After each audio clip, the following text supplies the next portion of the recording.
warahmatullahi wabarakatuh. Om Swastiastu, Namo Buddhaya, Salam Kebajikan. Perkenalkan, nama saya Nurdin Sutanasana.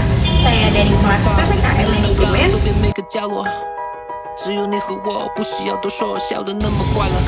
Pernah gak sih ngerasa kamu gak kompak? A few moments later. Kenapa tim tidak kompak? Yang pertama ada kurangnya komunikasi.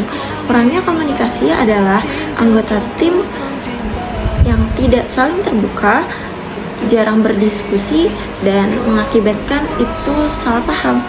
Terus contohnya kayak si A mengira tugasnya dia sudah dikerjakan, padahal mah belum.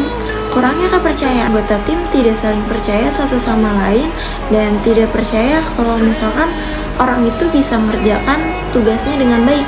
Contohnya kayak seseorang menyimpan semua file penting di dokumennya karena takut merusaknya.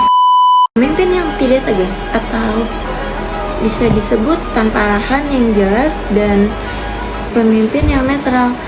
Contohnya kayak pemimpin selalu diam saat konflik dan tidak berani mengambil keputusan. Tim kerja itu orang-orang yang dengan tujuan yang sama, saling membantu, saling menolong, dan saling mendukung.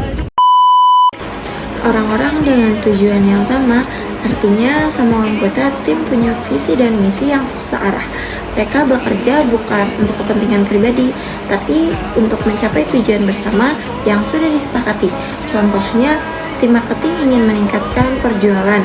Semua anggota harus fokus ke arah sana, dari membuat konten promosi sampai melayani pelanggan, saling membantu. Setiap anggota tim sadar bahwa kalau mereka nggak bisa bekerja sendiri, mereka harus saling mengisi kekurangan satu sama lain, bantu saat ada yang kesulitan, dan nggak saling menyalahkan. Contohnya, kalau misalkan salah satu teman atau salah satu orang yang sedang sakit, yang lain harus backup pekerjaannya, ada saling mendukung. Selain membantu secara teknis, anggota tim juga memberikan semangat, motivasi, dan dukungan moral. Ini penting untuk menjaga suasana kerja tetap positif dan solid. Contohnya, saat ada yang gagal presentasi, tim bukan saling menyalahkan, tapi harus kasih masukan dan dorongan biar bisa lebih baik lagi. Di Islam pun ngajarin kita bekerja sama dengan yang baik atau dalam kebaikan, kayak bata-bata yang saling memakan. Tim yang solid bikin kerjaan lebih cepat, suasana nyaman, efisiensi waktu, dan hasil yang lebih memuaskan.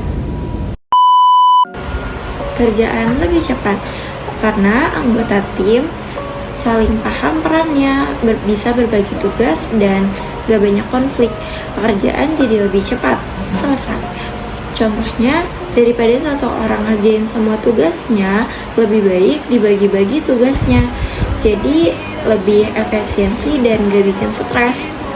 Yang kedua, suasana nyaman. Tim yang solid punya komunikasi yang baik, saling percaya, dan saling menghargai. Hal ini bikin lingkungan kerja jadi lebih tenang dan ramah. Contohnya, kalau misalkan lagi ada masalah, bisa dibicarakan baik-baik tanpa saling marah atau saling menyalahkan. Yang ketiga, ada hasil lebih maksimal. Hasil lebih maksimal dengan kerja sama yang lancar, ide-ide bisa dikembangkan bareng dan tiap anggota bisa fokus pada keahliannya masing-masing. Ini bikin hasil akhir jadi lebih berkualitas. Contohnya, desain, ide, dan eksekusi semuanya saling melengkapi. Hasilnya lebih bagus daripada kerja sendiri. Tim solid itu ibarat mesin yang sama, bagiannya bekerja serasi, kerjaan lancar, suasana adem, dan hasilnya keren. Tim efektif itu punya komunikasi yang terbuka, tujuan yang jelas, pemimpin yang suportif, dan saling percaya. Hati-hati, tim kamu bisa gagal kalau pertama, kurangnya kepercayaan, kedua, pemimpin yang lemah, ketiga, komitmen yang rendah. Yuk bangun tim kerja yang sehat dan solid.